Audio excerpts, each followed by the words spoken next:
Hey everyone, it's Donald here, and today I'm talking to Clive, my friend Clive Ganess, who's a chef. Oh, could we turn off the TV? And yeah, Clive and I are chatting about beatings and corporal punishment, especially that we received in, I will say black households because I'm black and I've seen it a lot of black households where children are beaten like that. But I know that it's not just black households. Um, One could even argue that most non-white households, as sort of have a culture of beating children. Again, this is just my opinion. I could be wrong. There could be a culture of beating children among white communities. I don't know. You can tell me. But hey, Clive, how's it going? Oh, I'm okay. Mm. I was just thinking about this thing about attending to the inner child inside us, and I was thinking sometimes that inner child just wants to be able to make a mistake without the risk of being beaten or being given a licking, as you say in Trinidad. Mm-hmm. Yes, because Clive is from Trinidad, you guys. I got some licking, I tell you. As a child going to school, if you didn't come out in the first 10, don't look forward to going home. Oh my goodness. That's terrible. It was a beating for everything. Yeah. Yes, it was bad. We may think it was, abuse, but it shaped us. But my father used to beat us for everything. Do you think it was necessary? It wasn't. Even when he comes, he was a fisherman. He come from the sea. Mm-hmm. He comes home, and as children, you're running around and screaming and carrying on. And he says, "Shut up!" And you don't shut up. He's not going to tell you shut up second time. Mm. He's coming. He had a special whip.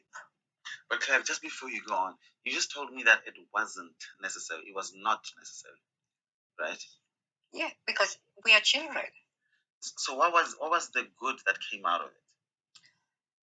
Well, the good thing came out is to respect and to appreciate, but I still has the womb of all that beating. I think there are better ways to teach children respect. Yeah, it is.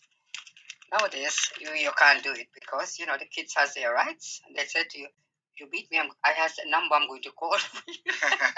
Which is great. Which is great. And in our days, there was no number to call, but to take the licking and wait for the next one. Yeah. I always think about where this appetite for beating children comes from. And I always think about history and the history of black people and how, I mean, people of color actually in general, how the colonialism made them very violent to themselves and images of themselves. Mm-hmm.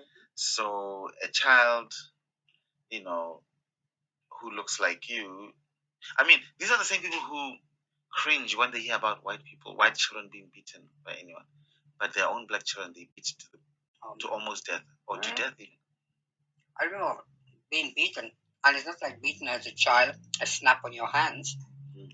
It was beaten like my father is having a fight with an outsider. An outsider who's an adult. Yeah. Mm-hmm. That's the kind of beating we used to get as kids. For something like what?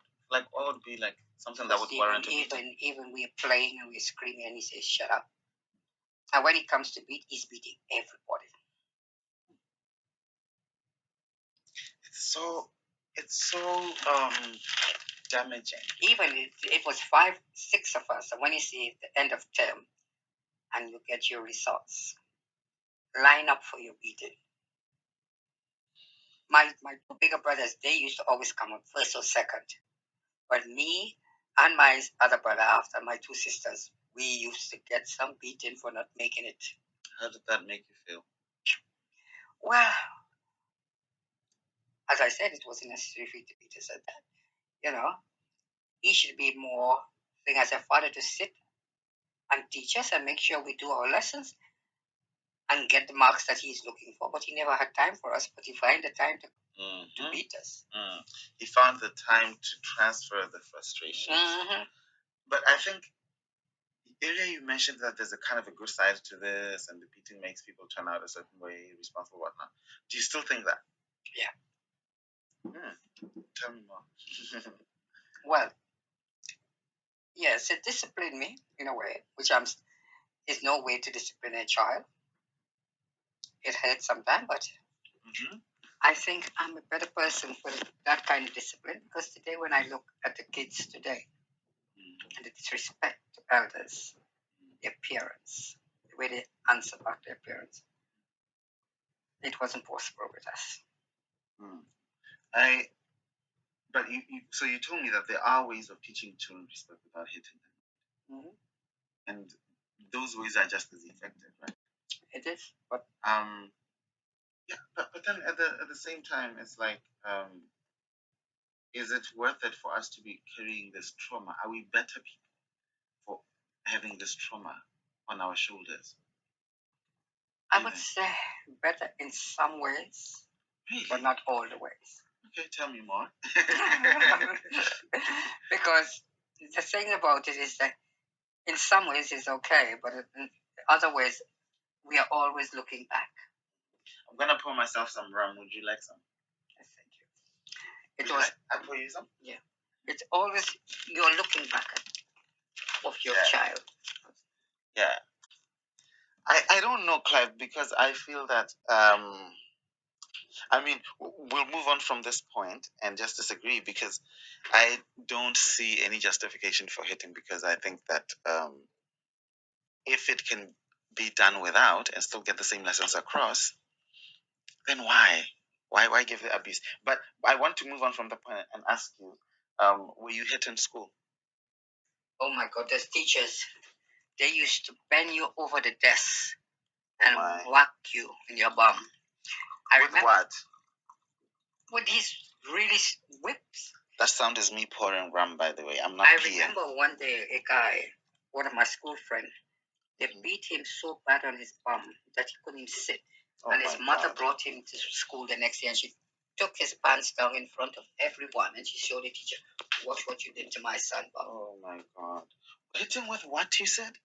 There was this special whipping, a tree that it can, when it bends, it doesn't break. Oh my goodness. That's terrible, Clive. Yeah. All teachers, we got like some all teachers in our hands, on our bum. It's terrible. I think that, now. But nowadays, you can't do that. Thankfully, you can't do that. Are you happy about that? Or would you like the old way to still continue? No, I don't want no more licks. Him no more licks. Him no want no more licks. And I think that we should never hurt children. I think that it could never lead to something nice, or something. I mean, I use "nice" as a poor word, but to something constructive because I think that it harms kids and it creates violence and all these things that we hear. So now we're about to wrap up our chat because we're only doing like 10 minutes, right? And we can do more. Yes, we're gonna wrap up because you want to eat. Too much bad memories. Oh, yes, exactly. Which actually leads me to the last question of how are you taking care of yourself and making sure that your inner child who was hit is recovering from that abuse? Well, is it while you're eating this chocolate? If you all have been hearing this sound, that sound, it's Clive's chocolate. That might give us a clue. Yeah, I wouldn't like to go back there again. It's too much. Licks and licks. Oh my God. But what impact do you think it has today? Like, for example, I'm joking about the chocolate. Does it have anything to do with the inner child? It does because there's a lot of pain in there. I try sometimes to say I'm getting over it, but it's there. It's a scar that I don't think will ever go away. But I try to move on. You will. And thank you so much for talking to me today, Clive, and talking about just the dangers of hitting children, whether at home or in the classroom, across Africa. there are still a lot of schools that just hit children on a daily basis. It's not okay.